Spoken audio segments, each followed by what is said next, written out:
Hello and welcome back to the new class. आज की class में स्टूडेंट हम नेक्स्ट चैप्टर स्टार्ट कर रहे हैं, linear equation in two variable for class 10th। तो चलिए शुरू करते हैं। सो फर्स्ट ऑफ ऑल हम बात करते हैं इंट्रोडक्शन की कि linear equation in two variable exactly होता क्या है। तो आइए देखते हैं। Linear equation in two variable are equation which can expressed as ax plus B Y plus C is equal to zero. जी हाँ, ax plus B Y plus C is equal to zero. अब ये ax, bx और c का क्या मतलब है समझते हैं। तो यहाँ पे स्टूडेंट आप देखो कि जो टॉपिक है that is linear equation in two variable, और यहाँ पर टू वर्ड्स हैं जिनको हमें कंसीडर करना पड़ेगा, linear and second word is variable, two variable. तो यहाँ पे हम देखते हैं कि x एंड y जो हैं वो यहाँ पे टू वेरिएबल्स हो गए, ठीक है। और लीनियर इसलिए है बिकॉज यहाँ पे x का जो एक्सपोनेंट है वो 1 है और y का भी जो एक्सपोनेंट है वो 1 है। तो हम जानते हैं कि एक्सपोनेंट अगर 1 हो तो उसको लीनियर बोलते हैं। तो इस तरह से linear equation in two variable का स्टैंडर्ड फॉर्म ये हो गया ax plus B Y plus C is equal to zero, right. अभी ये जो एक्स वाई का जो इक्वेशन वैल्यू हमको मिलेगा that will be the solution of pair of linear equation that means कि क्लास 10th के अंदर हमें इस तरह के टू इक्वेशंस गिवन होंगे और उनको सॉल्व करके हम x और y का वैल्यू फाइंड करेंगे और वो x और y के वैल्यू उन गिवन इक्वेशन के सॉल्यूशंस होंगे, और एक चीज ध्यान रखिएगा कि यहां पर a और b का वैल्यू जीरो नहीं हो सकता है, राइट। ए और बी का वैल्यू जीरो नहीं हो सकता है बिकॉज अगर ए और बी जीरो हो गए, ए या बी में से कुछ भी, तो ये एक्स रिमूव हो जाएगा या फिर ये वाई रिमूव हो जाएगा और वो टू वेरिएबल में नहीं रह जाएगा, राइट। सो आपको समझ में आ गया linear equation in two variable a x plus B Y plus सी के फॉर्म में दिखना चाहिए और क्लास 10th के अंदर हमें पेयर ऑफ लीनियर इक्वेशन का सोल्यूशंस करने हैं। तो आइए देखते हैं किस तरह से हम लोग सोल्यूशन कर सकते हैं। तो method of solution of pair of linear equation in two variable, तो आप सोल्यूशन में देखो कि टू टाइप के मेथड्स होते हैं हमारे पास, जिसमें फर्स्ट वन है ग्राफिकल मेथड। हम ग्राफ के थ्रू प्लॉट करते हैं, ग्राफ ड्रॉ करते हैं इक्वेशंस का और उनके थ्रू हम वैल्यूज फाइंड करते हैं, right. And second one is algebraic method. इस एल्जेब्रिक मेथड में स्टूडेंट्स थ्री कैटेगरीज होती हैं। First one is substitution method, second is elimination method और third one is cross multiplication method. Substitution, elimination, cross multiplication. So two type के method हो गए, graphical method, algebraic method. और algebraic method के अंदर में थ्री टाइप के methods हो गए, सब्स्टिट्यूशन मेथड, एलिमिनेशन मेथड और cross multiplication method, right. So इस तरह से हम linear equation, pair of linear equation के सॉल्यूशन हम इन मेथड्स के थ्रू फाइंड कर सकते हैं, जिसमें से आज की क्लास में हम लोग ग्राफिकल मेथड को समझने वाले हैं। तो चलिए शुरू करते हैं। तो ग्राफिकल मेथड को स्टार्ट करने से पहले हम ये समझते हैं कि लीनियर इक्वेशन का ग्राफ कैसे ड्रॉ किया जाता है। तो geometric representation of pair of linear equation in two variables, आप देखो किस तरह से ग्राफ को ड्रॉ करना है। ज्योमेट्रिक रिप्रेजेंटेशन बोले या फिर ग्राफिकल रिप्रेजेंटेशन बोले, तो आप ये ध्यान रखना कि किसी भी लीनियर इक्वेशन का जो ग्राफ ड्रॉ होगा स्टूडेंट्स, वो हमेशा एक स्ट्रेट लाइन होगा। सबसे पहली बात है कि हमेशा एक स्ट्रेट लाइन में ही होगा, राइट। और पेयर की बात कर रहे हैं तो a pair of linear equation in two variable will be two straight line, यानी एक ही प्लेन के अंदर हम टू स्ट्रेट लाइन वहां पे देख पाएंगे, ठीक है। इक्वेशन के थ्रू हमको जो ग्राफ मिलने वाला है वो स्ट्रेट लाइन होगा, और because pair of linear equation है तो एक ही प्लेन के अंदर टू स्ट्रेट लाइंस आपको दिखेंगी, राइट। सो आप समझते हैं कि एक ही प्लेन के अंदर टू स्ट्रेट लाइन स्टूडेंट्स होंगी तो क्या होने वाला है। तो आप देखो थ्री केसेस यहां पे होते हैं स्टूडेंट। फर्स्ट जो केस है कि the two lines will intersect at one point, कि एक टू लाइंस अगर हम ड्रॉ करेंगे तो वो इंटरसेक्ट करेंगी कुछ इस तरह से। आप देखो कुछ इस तरह से वो इंटरसेक्ट करेंगी, और ये जो इंटरसेक्शन पॉइंट होगा स्टूडेंट, वही उन पेयर ऑफ लीनियर इक्वेशन का सॉल्यूशन हो जाता है, वही उस पेयर ऑफ लीनियर इक्वेशन का सॉल्यूशन हो जाता है। तो फर्स्ट केस ये मिल गया हमें। सेकंड केस में आप स्टूडेंट देखो, दे विल नॉट इंटरसेक्ट, वो इंटरसेक्ट नहीं करेंगी, या फिर हम कहें कि they are parallel to each other, कुछ इस तरह से कि जो लाइन ड्रॉ होंगी वो या तो इंटरसेक्ट करेंगी या इंटरसेक्ट नहीं करेंगी तो पैरेलल हो जाएंगी, राइट। और थर्ड कंडीशन की अगर हम बात करें, अच्छा यहां पे अगर पैरेलल हो जाएंगी तो उन इक्वेशन, अब देखो ये इंटरसेक्ट नहीं कर रहे हैं तो हमको कोई भी पॉइंट नहीं मिलेगा जहां पे एक्स और वाई की वैल्यू फाइंड की जा सके। दैट्स वाई अगर लाइन पैरेलल हो जाती हैं तो हम एक्स और वाई का वैल्यू नहीं बता सकते और हम बोल देते हैं this pair of linear equation has no solution. इस जो लीनियर इक्वेशन हमको पेयर गिवन है उसका कोई भी सॉल्यूशन पॉसिबल नहीं है, इसीलिए पैरेलल लाइंस हो गई हैं, राइट। नेक्स्ट जो कंडीशन आती है, the two lines will be coincident. Coincident का मतलब क्या होता है स्टूडेंट, कि वो ओवरलैप कर जाएंगी, यानी एक लाइन जहां पे बनेगी वहीं पे स्टूडेंट दूसरी लाइन बन जाएगी। अब इस केस में देखें तो x और y की कोई भी वैल्यू हम पुट करें तो वो इस इक्वेशन को सेटिस्फाई कर देगी, क्योंकि दोनों इक्वेशन में ही वो वैल्यू सेटिस्फाई करेगी, ठीक है। तो इनफाइनाइट नंबर ऑफ सॉल्यूशन हमको यहां पे मिल जाएंगे, ठीक है, इनफाइनाइट नंबर ऑफ सॉल्यूशन मिल जाएंगे, बहुत सारे सॉल्यूशन हमको यहां पे मिल जाएंगे। समझ गए बात। तो फर्स्ट केस क्या हुआ कि लाइन इंटरसेक्ट करेंगी तो एक यूनिक सॉल्यूशन मिलेगा जो इंटरसेक्शन पॉइंट पर ही होगा। अगर लाइन पैरेलल होंगी तो कोई भी सॉल्यूशन नहीं मिलेगा, दैट मींस नो सॉल्यूशन, हम उसका सॉल्यूशन फाइंड नहीं कर सकते। अगर कोइंसिडेंट या ओवरलैपिंग होगी तो इनफिनिट नंबर ऑफ सॉल्यूशन होगा, बिकॉज यहां पर कई सारे एक्स और वाई के वैल्यू जो होंगे वो दोनों ही इक्वेशन को सेटिस्फाई कर रहे होंगे। तो इस तरह से हम समझ सकते हैं कि जो ग्राफ होगा लीनियर इक्वेशन का वो ऑलवेज एक स्ट्रेट लाइन होगा, और अगर हम पेयर ड्रॉ करते हैं तो ये थ्री कंडीशंस हमको वहां पे मिलेंगी। तो इसको आप नोट डाउन करना चाहो तो नोट डाउन कर लो, फिर हम लोग आगे बढ़ते हैं। तो आगे हम देखते हैं, समझते हैं कि ग्राफ को ड्रॉ कैसे करना, how to represent a linear equation in two variable graphically. ठीक है, इस ग्राफ को आपको ड्रॉ कैसे करना है। तो आप देखो, for any linear equation in two variable in the form of ax plus B Y plus C is equal to 0, सबसे पहले स्टूडेंट आपको क्या करना है, सबसे पहला जो स्टेप है, rewrite the given equation in the form of y is equal to ax plus C और x is equal to B Y plus C. यानी आपको ये दिया हुआ है, सपोज कि ये ax plus B Y plus सी के फॉर्म में दिया है, तो आपको इधर ट्रांसफर करना है, इसको शिफ्ट कराना है, और इस साइड में या तो x रह जाए सिर्फ, या फिर सिर्फ y रह जाए, ऐसा कुछ करना है।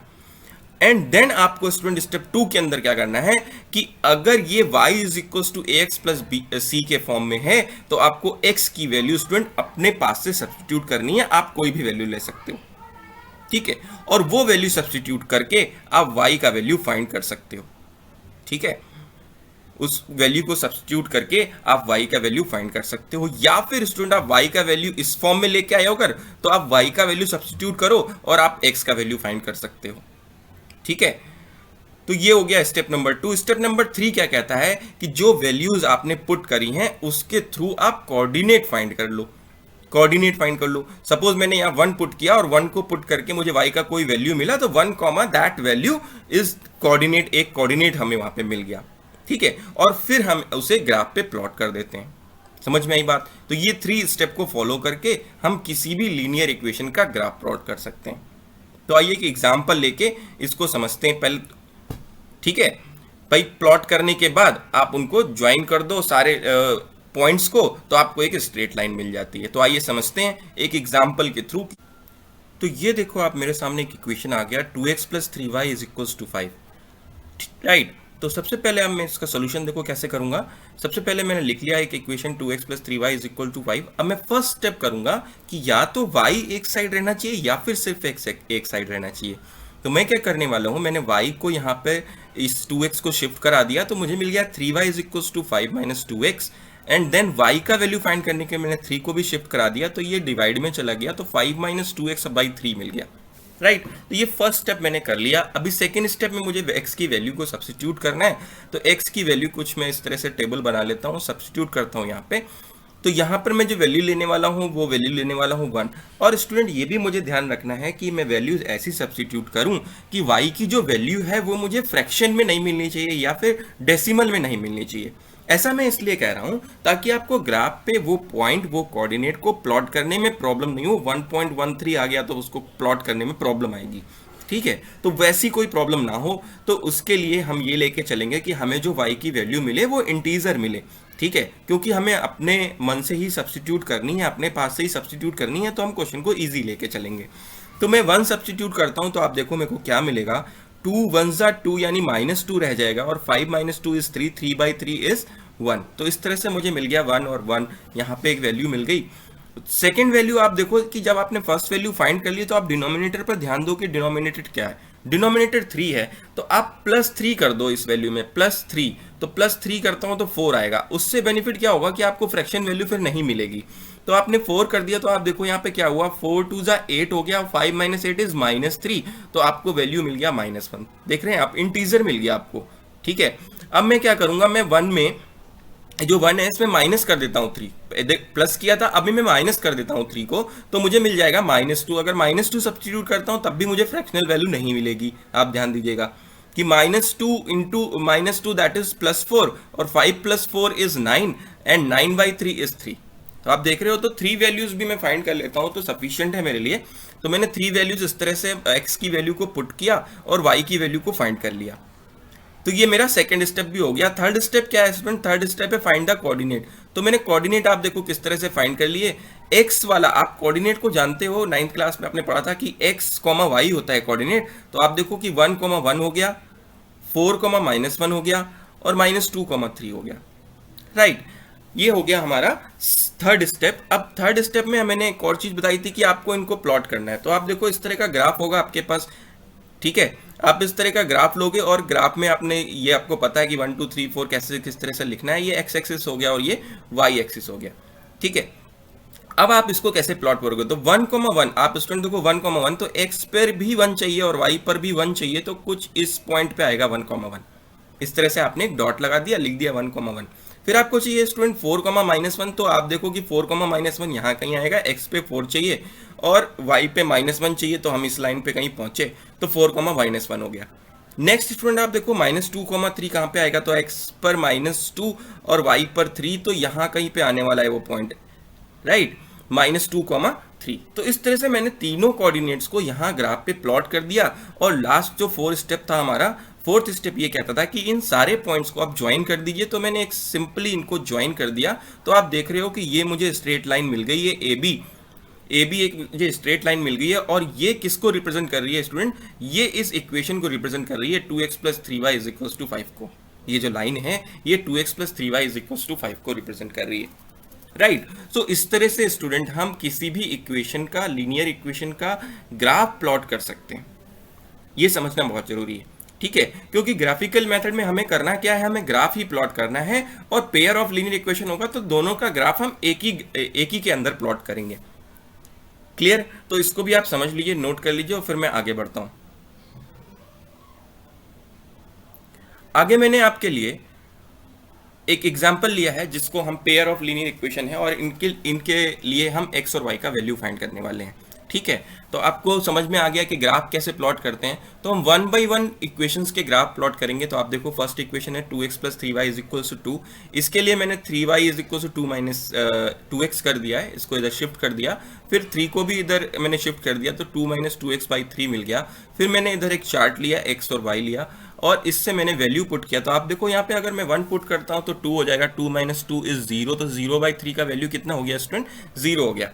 अब मुझे एक वैल्यू मिल चुकी है तो मैं इसके आगे भी कर सकता हूँ, -3 कर दिया तो मुझे -2 मिल गया यहाँ पे, ठीक है। तो आप देखो -2 पुट करता हूँ तो -2 × -2 दैट इज +4, और +4 और +2 करेंगे उसके अंदर तो 6 हो जाएगा, 6/3 दैट इज = 2। तो -2 पुट किया तो मुझे 2 मिल गया। आप अपनी कॉपी पे पुट करके ये वैल्यू को देख भी सकते हो। नेक्स्ट जो वैल्यू मैंने ली है वो 4 ली है, क्योंकि 1 में 3 प्लस भी कर सकते हैं, तो 4 आ जाएगा। और 4 वैल्यू मैं यहाँ पुट करता हूँ तो 4 2 जा 8 मिल जाएगा मुझे स्टूडेंट, -8, और -8 + 2 करूंगा मैं तो -8 + 2 इज -6, और 3 से डिवाइड करूंगा तो मुझे -2 मिल जाएगा। तो इस तरह से मुझे इसके कोऑर्डिनेट्स मिल गए स्टूडेंट, 1, 0, -2, 2 एंड 4, -2, राइट। सो इस तरह से मुझे कोऑर्डिनेट मिल गया। मैं सेकंड इक्वेशन के लिए भी सेम वर्क करने वाला हूं, x - 2y = 8। अब यहाँ पे आप देखो स्टूडेंट, थोड़ा सा अपना माइंड भी यूज करना है। अगर मैं x को शिफ्ट करूंगा तो फिर मुझे 2 को शिफ्ट करना पड़ेगा और डिनोमिनेटर में 2 आ जाएगा। यहाँ मैं देख रहा हूँ कि x के साथ कोई कोफिशिएंट नहीं है, तो मैं क्यों ना ऐसा करूँ कि इस 2y को ही शिफ्ट कर दूं, ताकि मुझे डिनोमिनेटर मिले ही नहीं और मुझे ये नहीं सोचना पड़े कि मुझे कौन सी वैल्यू को सब्सटीट्यूट करना चाहिए और किसको नहीं करना चाहिए। मैं फ्री हो जाऊंगा कोई भी वैल्यू सब्सटीट्यूट करने के लिए, बिकॉज डिनोमिनेटर नहीं है ना, और डिनोमिनेटर नहीं होगा तो फ्रैक्शनल वैल्यू कभी मिलेगी नहीं। तो मुझे मिल गया 8 + 2y।